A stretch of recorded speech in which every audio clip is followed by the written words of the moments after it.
நிவின் பயங்கர கோவமா இருக்காரு. அங்கேருந்து வராரு. வந்து குமரனை கூட்டிட்டு வராரு. வா நிவின் வா அங்கே போகலாம் அப்படின்னு சொல்லிட்டு கூட்டிட்டு வந்து அப்படியே விஜயோட வீட்டில் உட்கார வச்சிட்டு இருக்காரு. தாத்தாவும் அப்படியே பார்க்கறாரு. எப்படி இருக்க நிவின் அப்படின்னு சொல்லிட்டு கேட்குறாரு. விஜய் ஏதோ ஒரு இதுல கல்யாணம் பண்ணி வச்சுட்டான், நீ பெருசா எடுத்துக்காத சரியா.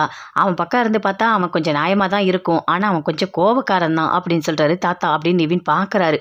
அங்கேருந்து விஜய் வராரு. வந்த உடனே நிவினை பார்த்துட்டு சொல்றாரு, கொஞ்சம் கொஞ்சம் நல்லா இருங்க, ஒன்றும் பிரச்சனை இல்லை அப்படின்னு சொல்றாரு. அப்படியே கோவமா வருது நிவினுக்கு. கல்யாணமும் பண்ணி வச்சுட்டு எப்படி பேசிட்டு இருக்கான் இவன் அப்படின்னு சொல்லிட்டு அப்படியே உட்காந்துட்டு இருக்காரு. அங்கேருந்து காவேரி வராங்க. வந்த உடனே காவேரி அப்படி பார்க்குறாங்க. இங்கே பாரு காவேரி, நீ போய் ஜூஸ் எடுத்துட்டு வா போ அப்படின்னு சொல்லிட்டு விஜய் சொல்றாரு. அப்படியே உட்காந்துட்டே இருக்காரு நிவின். அங்கேருந்து பார்க்குறாங்க. பார்த்த உடனே அப்படியே கோவமா வருது ராகினிக்கு. இந்த கல்யாணம் பண்ணிட்டு நீ இங்கே வந்து உட்காந்துட்டு இருக்கியா, இரு உனக்கு என்ன பண்ணுறேன் பாரு அப்படின்னு சொல்லிட்டு அங்கேருந்து வராங்க. வந்து அப்படி நக்கலாக பேசுகிறாங்க. என்ன காதலிச்ச வீட்லேயே நீ கல்யாணம் பண்ணிட்டியா, ஒரே இடத்துல பொண்ணு எடுத்திருக்க போல இருக்கு அப்படின்னு சொல்லிட்டு கேட்குறாங்க. ஆமாம் நீ என்ன இங்கே இருக்க, ஓ அவங்க வீட்டில் உட்கார கூட இடம் இல்லைல்ல, அதனால தான் உன்னை கொண்டு வந்து இங்கே உட்கார வச்சிருக்காங்களா அப்படின்னு சொல்லிட்டு அப்படியே ராகினி ரொம்ப திமுறாக பேசுகிறாங்க. அதை பார்த்தோன்னே இப்படி தாத்தாக்கு கோவமாக வருது. நீ ஏமா இப்படிலாம் பேசிகிட்டு இருக்க, இப்போ தானே புதுசாக கல்யாணம் ஆகி வந்திருக்காங்க, நீ ஏன் இப்படிலாம் பேசுகிற அப்படின்னு சொல்லிட்டு கேட்குறாரு. அதெல்லாம் ஒன்றும் இல்லை அப்படின்னு சொல்லிட்டு அப்படியே அங்கேருந்து போகிறாங்க. போனோடனே ராகினியோட ஹஸ்பண்ட் கேட்குறாரு, அம்மா நீ என்ன பண்ணிட்டு இருக்க இங்கே, என்ன பண்ணுற அப்படின்னு சொல்லிட்டு கேட்குறாரு. நானா இங்கே என்ன நடக்குதுன்னு நீங்கள் பார்த்துட்டு இருக்கீங்களா, அந்த நிவினுக்கு இன்றைக்கி ஃபர்ஸ்ட் நைட்டா, அதுவும் இங்கே வைக்கிறாங்க உங்கள் அண்ணன் வீட்டில் தான் அப்படின்னு சொல்கிறாங்க. சரி அவங்களுக்கு கல்யாணம் ஆகிடுச்சு, அவங்களுக்கு ஃபர்ஸ்ட் நைட் பண்ண வைக்கிறாங்க, உனக்கு என்ன பிரச்சனை அப்படின்னு சொல்லிட்டு கேட்குறாரு. எனக்கு கோவம் வராதா, நான் இருக்க வீட்டில் இங்கே இதெல்லாம் நடக்கணுமா அப்படின்னு சொல்லிட்டு கேட்குறாங்க. உனக்கு தான் கல்யாணம் ஆகிடுச்சு இல்லை, நான் தானே உன் புருஷன், நீ எதுக்கு இப்போ நிவினை பற்றி யோசிச்சுட்டு இருக்க அப்படின்னு சொல்லிட்டு அவங்க வீட்டுக்காரர் கேட்குறாரு. அப்படியே கோவம் வருது.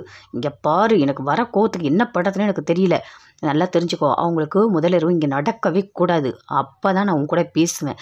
அதுக்கு முன்னாடி இங்கே சீனெல்லாம் கிரியேட் பண்ணிவிட்டு ராகினி நீ தான் எனக்கு எல்லாம், நீ தான் எனக்கு எல்லாம் அப்படிலாம் பேசிக்கிட்டுலாம் இருக்காத, புரியுதா, வந்து வாச்சாம்பாரி எனக்குன்னு அப்படின்னு சொல்லிட்டு ராகினி பயங்கர கோவமாக போகிறாங்க.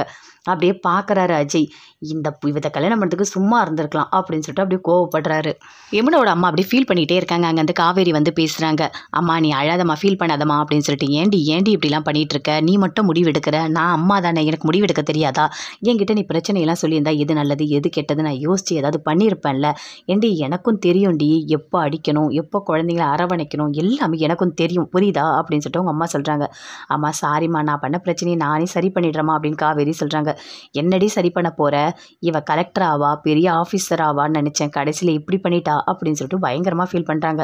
அப்படி யமுனாவும் அழறாங்க தேம்பி. இல்லைம்மா அப்போ இருந்த சூழ்நிலை அப்படி தான், அப்போ நீ அவளை பார்த்துருந்தனா கண்டிப்பாக என்னோட முடிவு தான்மா நீ எடுத்திருப்ப அப்படின்னு சொல்லிட்டு காவேரி சொல்கிறாங்க. அதுக்கு அவங்க அம்மா சொல்கிறாங்க, இவ கலெக்டர் ஆவான்னு பார்த்தா இவ இப்படி பண்ணியிருக்கா அப்படின்னு சொல்லிட்டு. இங்கே பாரு யமுனா, நீ நினச்சா மாதிரி நிவினை கல்யாணம் பண்ணிட்ட, இப்போ நாங்கள் நினச்சா மாதிரி நீ கலெக்டர் ஆகணும் அப்படின்னு சொல்லிட்டு காவேரி சொல்கிறாங்க.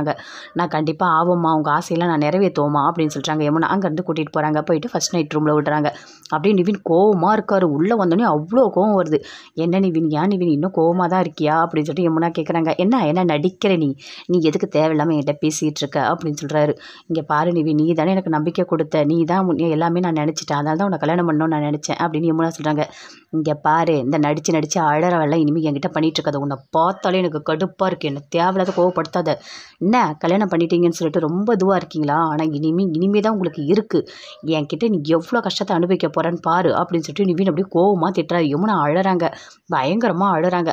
அப்படி போய் தள்ளி போய் அழுப்போ அப்படின்னு சொல்லிட்டு நிவின் அப்படியே திட்டுறாரு.